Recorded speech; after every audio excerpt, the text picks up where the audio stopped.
You are listening to the Horse Radio Network, part of the Equine Network family. What a beautiful day for horses in the morning. You are listening to the #1 horse podcast in the world. Here's your entertaining look at the horse world and the people in it.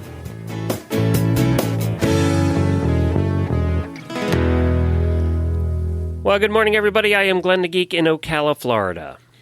And I am Allison Rinborg, enjoying the fall, and you're listening to the monthly Equine Affaire episode of Horses in the Morning on the Horse Radio Network for October the 19th. This episode is brought to you by Equine Affaire. Good morning, Horse World. It's the third Thursday of the month. That means it's time for the Equine Affaire episode, North America's premier equine expo and equestrian gathering. That's right, and we are a month away, right, from Equine Affaire? Less than a month. It's so exciting. Yeah, so exciting, and also you might hear Allison sounding a little tired, and because that's what it's like when you're a month away from Equine Affaire and you work there. That's what it's 100%. like. You're in full steam ahead mode, right? Get it done. We are. Get it done. And it will get done. It's just like a wedding, you know? You do all the things, you do all the prep, but eventually it's coming and it's coming and it's going to happen and you're going to get married or you're going to be at Equine Affaire. So, But you only have weddings hopefully once in your life or a couple times. You do this every 6 months. So, well, yeah, it's like having a wedding every 6 months. That's a good way to look at it. Who chooses that for a living? You do, apparently. So in this episode, the last one before Equine Affaire in Massachusetts, we speak to Joyce, who's the coach of Young Guns Drill Team. They're going to be performing there and have, I guess, for many times at Fantasia. And also, Liberty Cunningham's joining us. She's 12 years old, right? Yes. And she's part of the Pegasus Riders, which is a trick riding team of two 12-year-olds. That's just nuts. I thought you were joking when you wrote that this morning. Did I say 12? They're 21. No, they're 12. Oh, my gosh. And Dr. Morton is a telehealth veterinarian for Chewy Health. First of all, I didn't even know there were telehealth veterinarians. That's so cool. Oh, it's awesome. Telehealth is, I'm kind of geeky about telehealth. You're Glenn the Geek. I'm Allison the Geek. And about I've used telehealth. them numerous times for the human one, but I didn't even know they had veterinary ones. Oh, yeah. Wow, that's really cool. What a great idea, too, for all these people who live in the middle of nowhere and there's no vets around. Absolutely. Wow, that's great. I can't wait to talk to her later today, too. I think we're all going to learn something. But you are in the final stretch here, and just for those last-minute people out there, they can still get tickets and all that stuff? They can still get tickets. They are online. You can also call our office if you prefer the human touch. But you can go online to equineaffaire.com and get your Equine Affaire tickets, and you can get your Fantasia tickets that way. And we have a whole diagram of the Coliseum, so you can pick out where you want to sit, assuming there are seats left, which there are, but they're going quickly. So I would, if you haven't done it yet, you might want to think about it. And, of course, this is at the Eastern States Expo, and it's in Massachusetts, November 9th through the 12th in, what's the name of town again? West Springfield. West Springfield, Massachusetts. And this is a huge complex, but there's lots of good food there. If it's your first time going, you need tickets to get in. But then the only other thing you need a ticket for really is Fantasia if you want to see the nighttime show. Right. And that's sold separately. Yep. And your general admission tickets get you into all the clinics. We have hundreds of clinics with all kinds of great clinicians. We've got interactive activities, including Drive a Draft, which I'm really excited about. We had Drive a Draft with the Whispery Pines Percherons in 2019 in Massachusetts, and it was a huge hit. They came to Ohio earlier this year, and that was a huge hit. And so if you want to drive a draft, I recommend get there early and go sign up with them at the Whispery Pines Percheron stalls in the Sea Barn. And you want to do that. I got the opportunity to drive a pair of Percherons, and it was so much. Of course, we own Percherons, but I never drove a pair before. And I had an opportunity to drive a pair at the World Percheron Congress, and that was just a trip. It was just a trip. I wish I could do it. Unfortunately, I work there, so I can't. But I I'm definitely going to go watch at least once and watch this happen because, I mean, I've seen pictures, I've seen video, but it's so cool. You don't realize the power until you're sitting behind a 2,000-pound animal. And I had the opportunity at the World Percheron Congress to ride in the seat beside the driver in an 8-hitch, in an 8 Percheron hitch. That was amazing. I still get goosebumps thinking about that. Yeah. Just so much power up there. And his reins, he's got 85 reins. I don't know how they steer anything, but that's so exciting that people can do that. I highly recommend you do if you haven't yet. Yes, and so that's included in your admission ticket. Is the whole point. So like, come spend the $18 or whatever. Get into Equine Affaire. You can drive a pair of drafts. You can do a million other things. And let's be real. The only reason people go is because it's the month before Christmas and there's shopping galore. That's the reason people go. I mean, that too. Yeah. I'll be shopping. I got to buy stuff for my daughter. So, you know. So, and it's equineaffaire.com is where you can find that. And today we're going to meet 3 people who are involved with the Equine Affaire coming up. And we're going to get that started in just a minute with Joyce. And she is the coach of the Young Guns drill team, a 4-H based team. The Young Guns have performed in multiple past Fantasia performances. And we're excited to have them back in Massachusetts this fall. And let's get Joyce on to talk about the drill team. Joyce, thanks for joining us this morning. Good morning. How are you? Good. You guys only have a few weeks to get your drill team ready.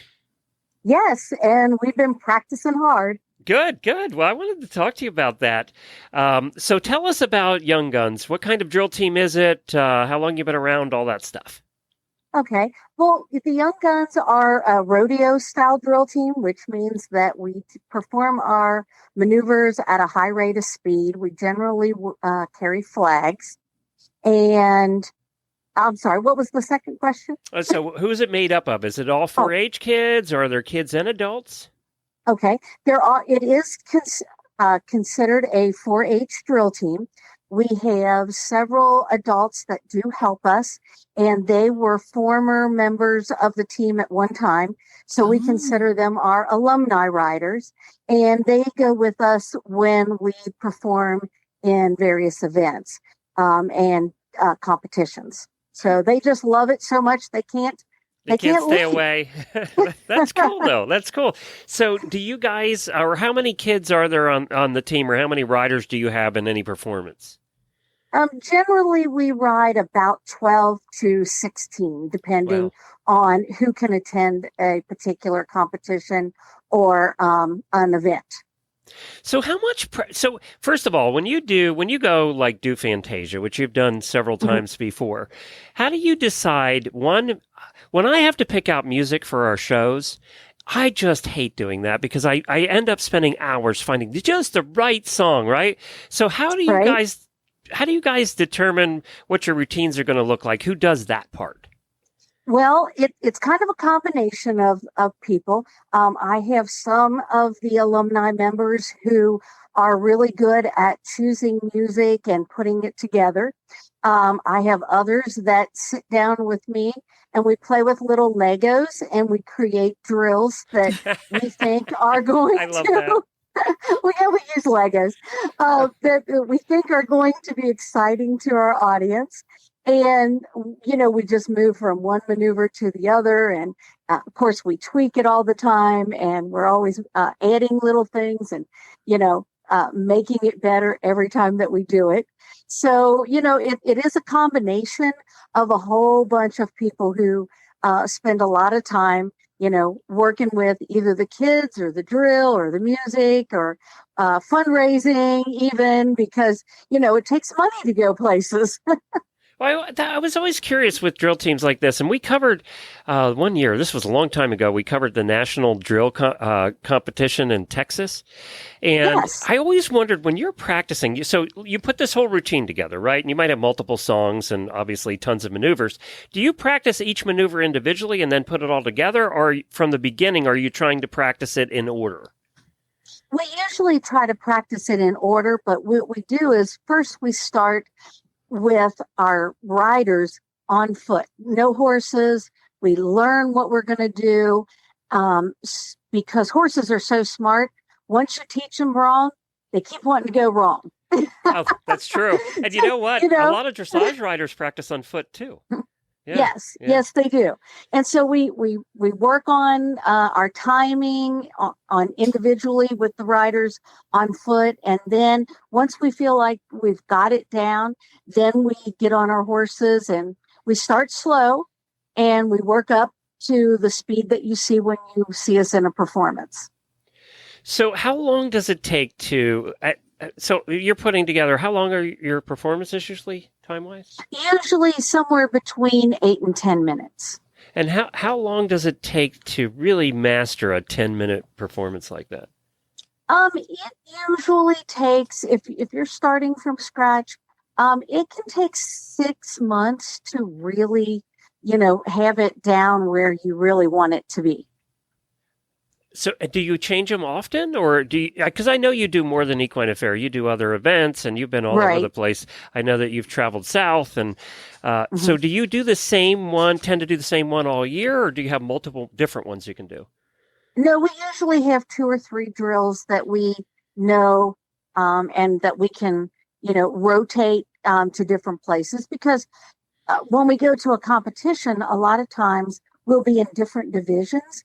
And so different divisions require a different style and a different, and we also want to, if you're performing in a competition that you might ride 3, 4, 5 times, you don't want the judges to get bored with you. So you have to change it up.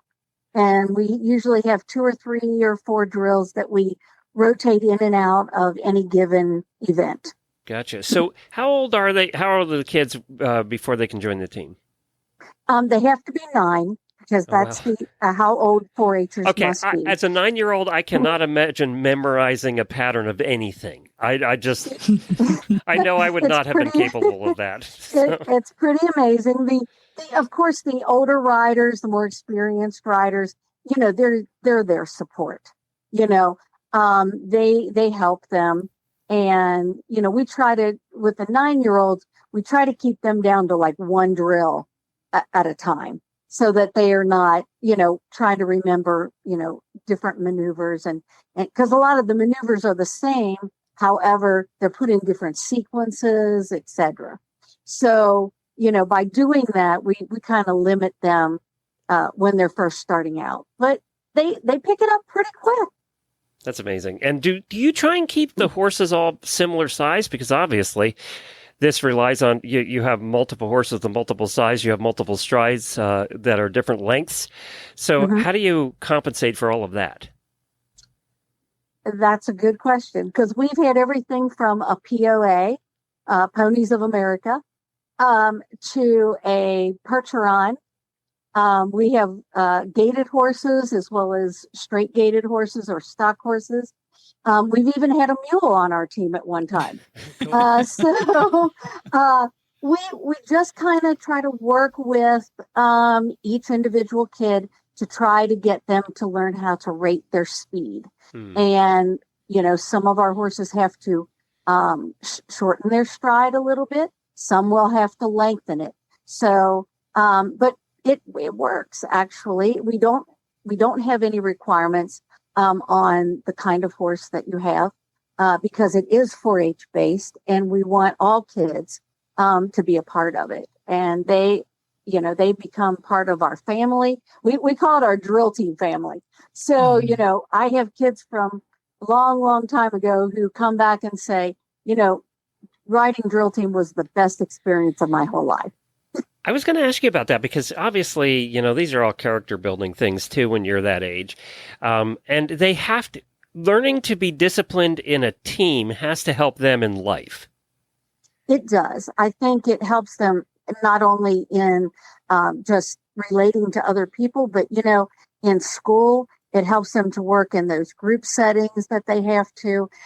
They learn that it's not just about you, but what you can do for all the other people in your group. And, that is what I strive to teach them. They learn, a lot of them will learn a lot of leadership skills, because obviously somebody has to lead this thing.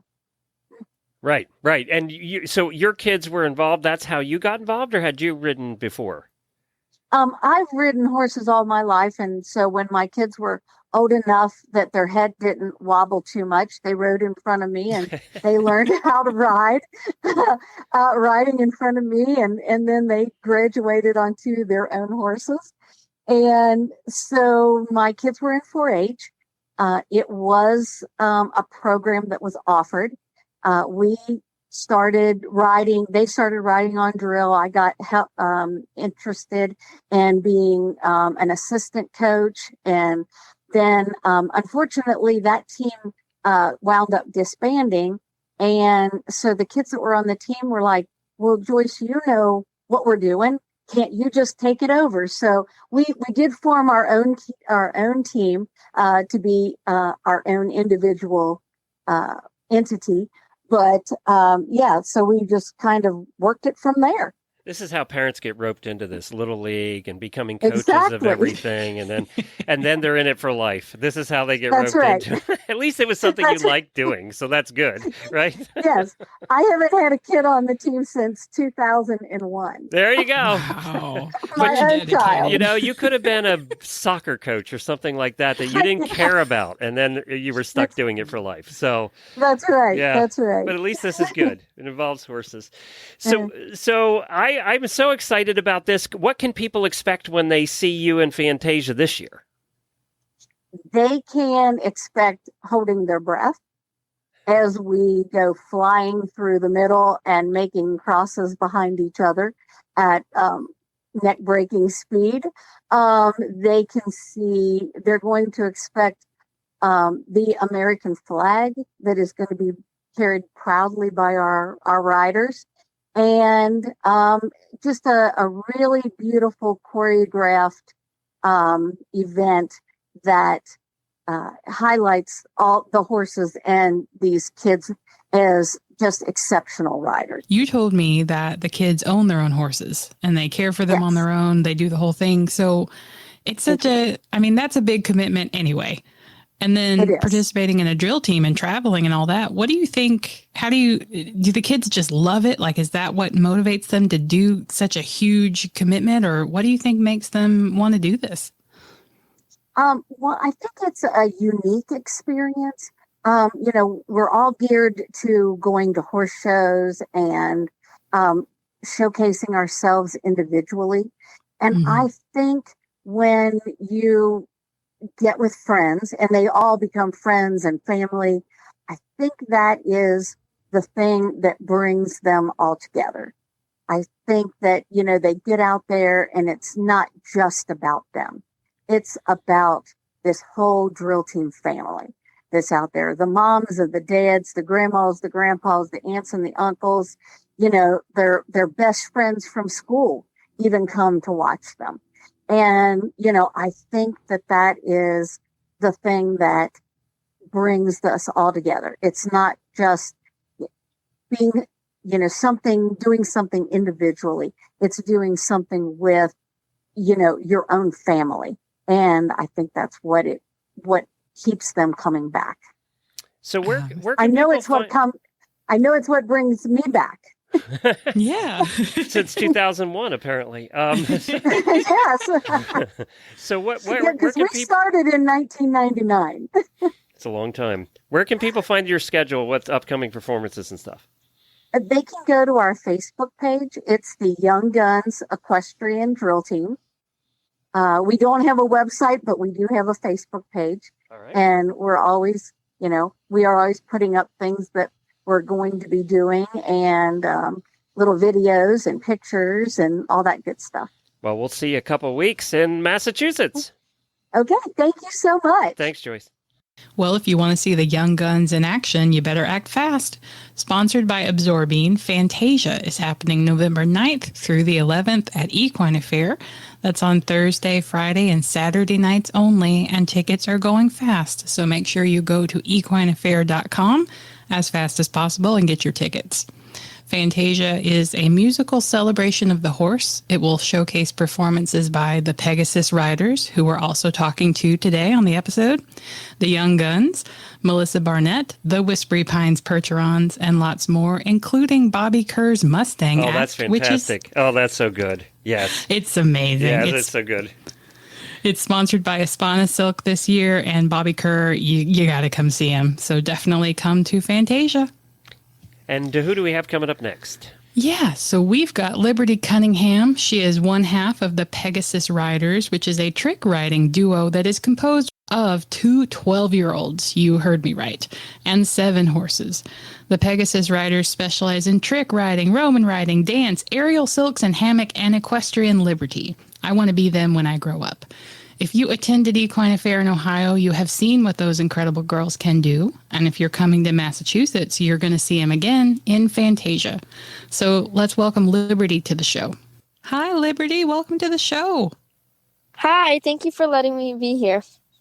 Yeah, so we were curious, did you get off school early or are you homeschooled? How are you able to join us today? Well, it's kind of half and half. I go to school for about 3 hours a day, and then I go home and do my extra stuff, like online. But today I did get out a little bit early. Oh, well, thank you for getting off early for us. Of course. Yeah. Well, that's cool. So you do 3 hours like in person, and then you go home and do the rest of school online. That's what you're saying? Cool. That's kind of sweet. Yeah. Yeah. And then, okay, so you're a very busy person. I introduced you already and kind of told everybody a lot of what you do, but kind of tell us how you got started trick riding. What inspired you to, kind of pursue this as a career? When I was probably about 2 or 3, I was at one of our local rodeos and I saw a trick rider, and I didn't know it at the time, but that trick rider was Bethany Isles. And every year after that, I would be like, I want to see the trick riders. I want to see the trick riders. And that's what I wanted to be when I grew up. And then, so she inspired me. And then 5 years later, I actually got to start trick riding with Jennifer Gatrell, who coached Bethany. Okay, I gotta jump in here because I have a question. So what you go to your mom and you say, I want to hang off horses and, be underneath them and on top of them. What was her first reaction? Well, I don't really know. it was probably, I don't know. I'm a third generation, barrel racer, and so I come from a rodeo family. Okay. And so she had seen it before, but I don't really know how she reacted to me saying, I want to be a trick rider. Well, she probably thought it was going to fade away. Yeah, she probably thought, she'll try this, and then she'll get scared and quit. And obviously, she was wrong. Yeah. Well, if she was a barrel racer too, she probably was like, I have a pretty good idea that my daughter's going to want to be into the adrenaline rush and the, racing around barrels and doing crazy stuff on horseback anyway. So yes. I bet she wasn't surprised. Probably not that much, except she might have been a little bit more surprised when I kept asking for lessons for 5 years. Right. So you eventually, I think, how old were you when you got started with the Pegasus Riders and with performing? So I got lessons when I was 8 years old, and then I think it was about a month and a half after my first lesson, I actually got to perform with Bethany Isles. So it was super cool. Like, my first performance was with the person who inspired me. Oh, no. But, wow. That's so great. It was really cool. But yeah, I was about 8 years old, and then I think that year I did 2 shows. Wow. I started having riding lessons when I was 8 too, but I did not get to perform with my idol a few months later. And you were trying to stay on the horse, not come off the horse. There was that too, yeah. Glenn knows me. Most of us try and stay on the horse. Liberty's like, I can come off and on. It doesn't matter. I'm good. Yeah. Yeah. So you do trick riding, you do Roman riding. You're also a dancer. You do aerial silks, but you just started Roman riding, right? When did that kind of join the mix? So 2 years after I started trick riding, my mom saw an ad for a paint gelding who looked like Blair, which is my trick riding horse. Mm-hmm. And so we bought him, And then I decided to start Roman riding because I already had the horses. And after I started Roman riding, I progressed more and more, but I didn't. Jennifer was more of a trick rider, and she does help me a lot with Roman riding, but she never Roman rode. So I kind of had to figure it out on my own with the help. And then it just kind of progressed. And then my act has been progressing for 2.5 years now because I started when I was 10. Wow. So, yeah, it wasn't enough for you to, sling all around upside down and on top of and below your horse while they were going full speed. You wanted to be standing on their backs, 2 horses. Yeah. Okay. Okay. I get the impression. I got to ask, because Roman riders, so you're practicing that. I assume one of the first things you really have to plan for is if something goes wrong, how do I bail? Is that something you think about? It's actually not something I think about, but over the winter, I actually had to do that during a practice because I was running around the arena, Roman riding, and then I tried to turn to the inside because we had like a barrel in the arena that was set up for the trick tape previously that we didn't take out. And my horses were about to run into it, and I knew one of them was probably going to stop. And so I kind of just flung myself off. And so we were just full run. And then I just flung myself off into the ground. And then I didn't hit the barrel. Well, that's good. She broke her arm, but the barrel's fine. Yeah. Were you okay? Yes, I was. I've actually had to bail a few times sometimes because if something goes wrong, then I just have to kind of fall off. And I mean, it seems scary, but it's like, it's weird. It's just not somehow. Yeah. Well, the ground will catch you. So. Yeah. Yeah, that goes well for so many riders. Now, when you're bailing, this is just a thought I had, do you practice, have you practiced how to fall to minimize injury? Do you think about that as you're tumbling through the air, or have you just gotten lucky? I should probably think about that now that you say that. But now we put it in her head. Oh, no. I don't, and I kind of just go. I know how to fall off. You're supposed to cover your head and tuck and roll, yes. But most of the time I kind of just, here we go, and fall off. I love it. That's inspiring. I think I want to be you when I grow up. Can I do that? Well, that is a good question. You have a partner. Tell us about your partner. Maddie. I met Maddie when I was 8, so when I started trick riding, and she has been my best friend for 4 years.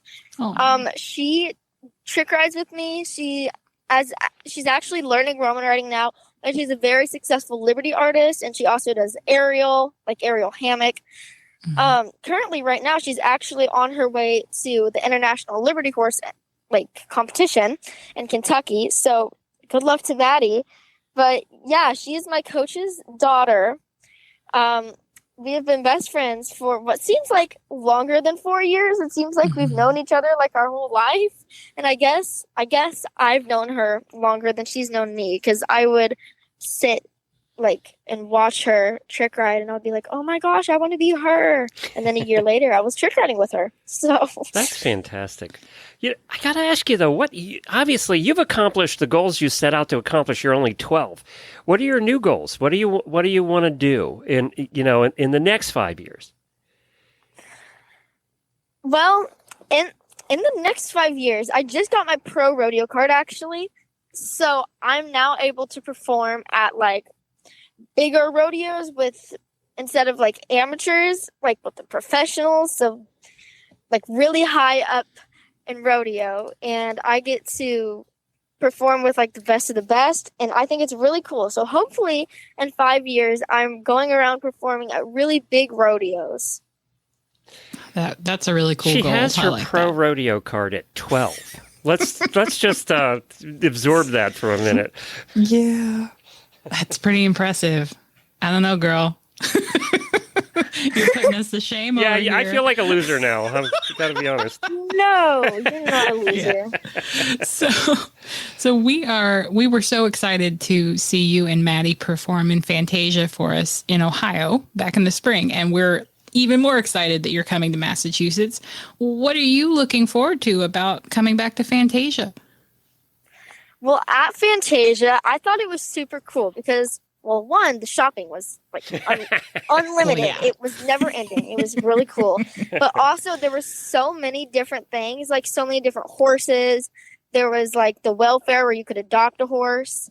It was so many different disciplines too. And I thought it was also really cool to perform with like Dusty Dickerson. He was like Oh, yeah. the best of the best Roman riding. Yeah. And so I think I'm looking forward to basically seeing that all over again, because I mean, I've performed at horse expos, but Equine Affaire was also like my dream to perform at. And then when I got to perform at it in the spring, and then I get to do it again this fall, I'm just super excited for the whole thing. Yay. Oh, well, that makes me even happier that you're excited about it. If you like it, then it's got to be awesome, right? Yes. Well, and so there are some cool pictures that makes me think Dusty got to hold the tape for you guys at the Ohio Fantasia, I think. There are these awesome pictures of her like cheering you guys on while you're doing your act. Was that fun? It was so fun. Dusty, she would be like, "You got this," as we were going around the arena, and she was making a show, and it was really awesome because I got to perform with her. Well, I didn't get to perform with her, but she got to hold the tape for me and cheer me on in the arena while I was performing, and I thought it was super cool. And when I look back at the pictures, I thought it was like amazing because she was so happy for us to be there, and we were so happy for her. Do you ever think about how you're inspiring younger kids than you, that you're the one now that they're looking up to? Do you ever think about that? You know, I've never really thought about it that way, but now that I think about that, that's really cool. Isn't it cool? You're the one that's, getting these 5-year-olds and the 6-year-olds. They're looking at you and saying, I want to be her someday. That's really cool to think about, actually. There you go. Well, that's better than thinking about falling off, which Allison had you doing. So I wanted to change it a little now. Well, how about this? I'm 35 and I'm looking up to Liberty. That's right. So it's not just the 5-year-olds, That's it's the 35-year-olds. Liberty, is it going to be the same act, or have you changed it up a little for Massachusetts? Well, for trick riding, we're doing basically the same act, but we're actually having a new act too, which is like a magic/combination act. So I'm actually going to come in at the beginning, and I've been dancing since I was 3, and so I'm going to be dancing, and it's kind of like a contemporary piece, and then it's kind of like dark and not scary, but like it's just dark in general. And then Maddie's going to come in, and she's going to like be the light. Oh. Cool. So you're With her evil phone and she's good. Is that what? I mean, kind of. And she's going to have her pony Razor. Oh, that's so cool. How do you have time for school or to do anything? I don't really have a lot of downtime. No, I imagine not.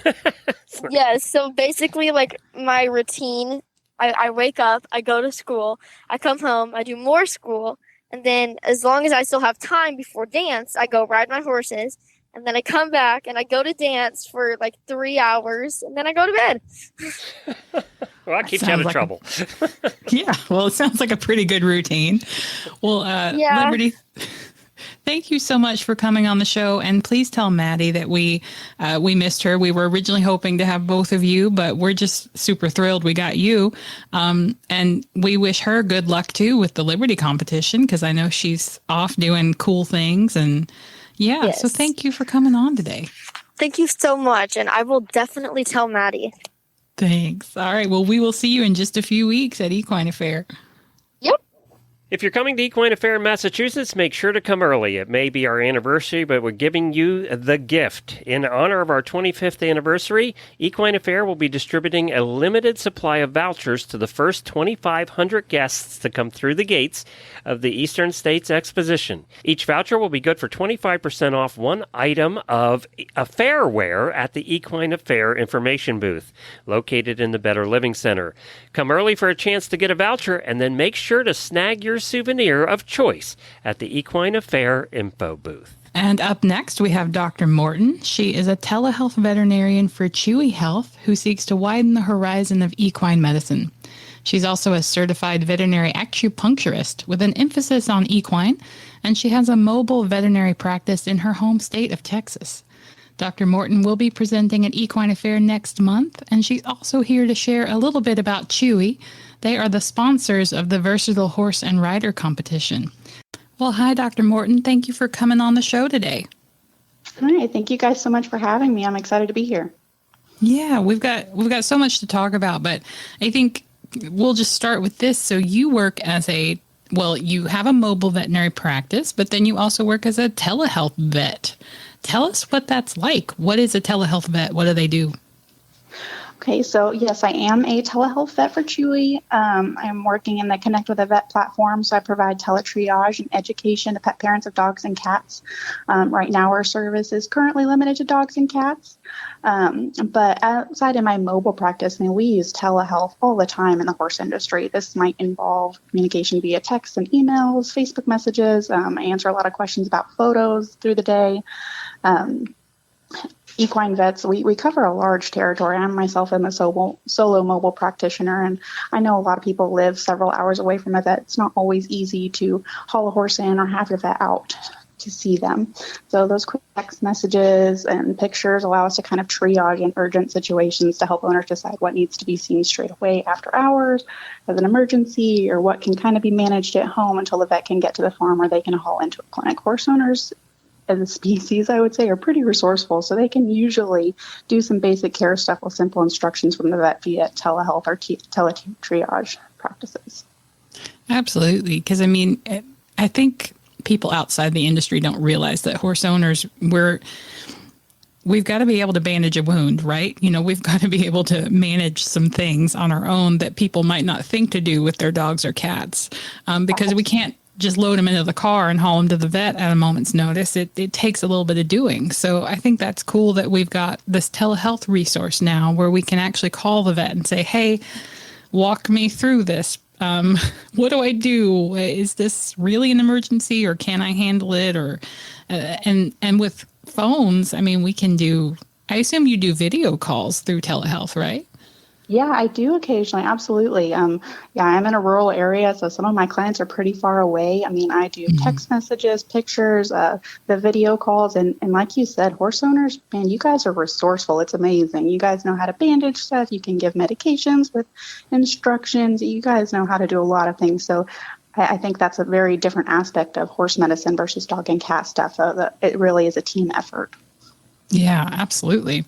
And so you do telehealth for horses through your practice, but then for Chewy, you do dog and cat telehealth. Is that right? That is correct. So we do both chat and video appointments for dog and cat owners. I worked for Chewy Health for almost 2 years now. So I do the telehealth stuff. And then I've also really enjoyed collaborating with our equine marketing team, pharmacy, and merchandising division as we grow in our horse health and product offerings. It's been a lot of fun. I've gotten to participate in some Facebook Live events for Pet MD, focusing on health concerns for horses. We did a summer one this year. And I'm getting to do this podcast, which is really a cool experience, and getting to present at the Equine Affairs conference next month and share my experiences as an equine vet. It's just been really an interesting thing to be a part of. Yeah, so you covered so much there, but I do want to do a little shout out. So Chewy, I had no idea until I was notified that Chewy was going to sponsor the Versatile Horse and Rider competition that Chewy even had an equine branch. Like, I only thought of Chewy as cats and dogs. Mm-hmm. Is that... We get am my I ponies. Just really behind? Actually, we get my pony's food through Chewy. Comes automatically. What? We get my pony. My pony eats food that's sent through Chewy. That auto ship is a wonder. Yes, it is. Because I would forget, and then he would starve, and then he'd be mad. So Scooter wouldn't let you forget. No, Scooter would be really mad. He's a tough little hackney. He wants his food. So I guess I'm just really behind. You are. Yes, you are. Man. I don't know. What I don't know, Dr. Morton, is how Chewy can afford to ship those 50-pound bags. I just don't know how they can do it for the price they do it. I don't get it. It's incredible, and I think Chewy is so great how we go above and beyond to help make things easy for customers. I love that. I've been super impressed with it myself. I order my horse's fly prevention and supplements and stuff like that through Chewy. I use the same thing you do. I do that auto ship because that way I can set it and forget it. It makes life so much easier. We did start, Chewy did start as just dog and cat stuff, but then they expanded to offer assortment for all sorts of animals, including horses, farm animals, cats, reptiles, fish, chickens, all that kind of stuff. They've been doing a lot of expansion in pharmacy and the compounded medication sector, which has been super cool to see. Because, I'm sure you guys know medicating horses isn't always an easy process. So having different flavors or different formulations of medications has been nice to see that getting offered and see those expand, because I know that makes life a lot easier for me in particular, but I think it's been pretty cool to see. That's awesome. Yeah, and you were talking about medicating horses, and I'm remembering my days of, carving out little holes in carrots and then, sticking a pill in a carrot and then plugging it up again. It can be such a pain, especially if they're tricky and they sniff everything out of their food. Oh, yes, it can be a hassle. So they have flavors. I think they have now marshmallow, alfalfa, molasses. So there's all sorts of tasty treats for those medications. Man. That's cool. Okay, well, the next time I need to order stuff from my pony, I guess I'll be going to Chewy. So you're coming to Equine Affaire. You're going to present. Tell us a little bit about what you're going to come talk to us about. Yes, I'm so excited to be a part of that. So I'm doing 2 talks on Sunday during Equine Affaire. So the first, I'm going to be doing 2. One is going to be discussing the GI tract of the horse. So from teeth to tail, I'll give an overview of the digestive process, discuss common health issues we encounter in each of those segments, so dental issues, stomach issues, all that kind of stuff, and focus on how we can attempt to prevent those, what owners can watch for at home, and other positive daily practices to maintain good gut health. And then my other talk is going to be about integrative medicine. So I'm certified in veterinary acupuncture. I went to Chewy University and got my acupuncture certification in 2021. So I'll be doing a talk on acupuncture and how Eastern and Western vet med plans can differ, but how they can also complement each other when treating the horse for a wide variety of issues. I know it sounds a little strange, acupuncture. I was really apprehensive about it myself when I first started learning about sticking needles in 1,000-pound horses that sometimes tend to bite and kick you. And while the fundamentals of Chinese medicine kind of sound strange when learning about yin and yang, the 5 elements theory, and the way that qi, or the life force, flows to the body in the universe, it's really been amazing to see how horses respond to it, and I've enjoyed implementing it in my daily practice. I know that's kind of a very high-level overview of it, but hopefully it'll intrigue some people to come listen to that talk I'll be giving next month. But it's really not surprising for our listeners, because Chewy University does an episode on horses in the morning once a month. I saw that on your website. Yeah. I think that is so cool that you're informing people about that. It's a really cool process, and I know some people think it's a little odd, but it really does work. It's pretty neat. We've Dr. Wendy Ying is one of our hosts, has been with us for 14 years, and she's an instructor at Chewy. And so we've learned, we were ahead of the game 14 years ago talking about this, and now it's become mainstream. It's not even an unusual thing anymore. It is. Some people are really, really on board with it, and some people still think it's a little strange, but I love seeing how it's becoming more widespread and accepted. Hey, you know what? Once they find out it works, it's not strange anymore. Exactly. And so both of your presentations are going to be on Sunday of the event, November 12th. So if people want to come hear from Dr. Morton in person, come to Equine Affaire and come see her on Sunday, November 12th, because she'll be talking about acupuncture and the digestive system, and they're both going to be pretty cool presentations. Awesome. Well, thank you so much, Dr. Morton, for joining us. This was awesome. Thank you really for having me. This was really fun, and I'm glad to get to speak to you guys, and I'm looking forward to the presentations next month, and Chewy's looking forward to being part of more equine events in the future and spreading the word about us. Well, that's all very exciting. Some great guests today, and of course, some fantastic people going to be there in a couple of weeks at Equine Affaire. Go to equineaffaire.com. It's November 9th through the 12th at the Eastern States Expo in Massachusetts. Now, I will not be there. However, I do know that there are some hosts from the Horse Radio Network and some listeners going, and I know they're trying to put together a meetup, so I will post that on the Facebook page and in the auditor room. If there is a meetup, I'll let you know when that's going to happen. So we hope that you can all get together as well. And good luck to you, Allison, in your drive to the finish line here. Thank you. It's gonna be great. I have been looking forward to the event all year, if you couldn't tell. And we're just all super excited at the office. Like, we're tired, but we're also like ready. We're ready to have this party. So it's gonna be awesome. Terrific. And on that note, get your credit cards emptied out, pay off those balances, because you're going to be filling them up again.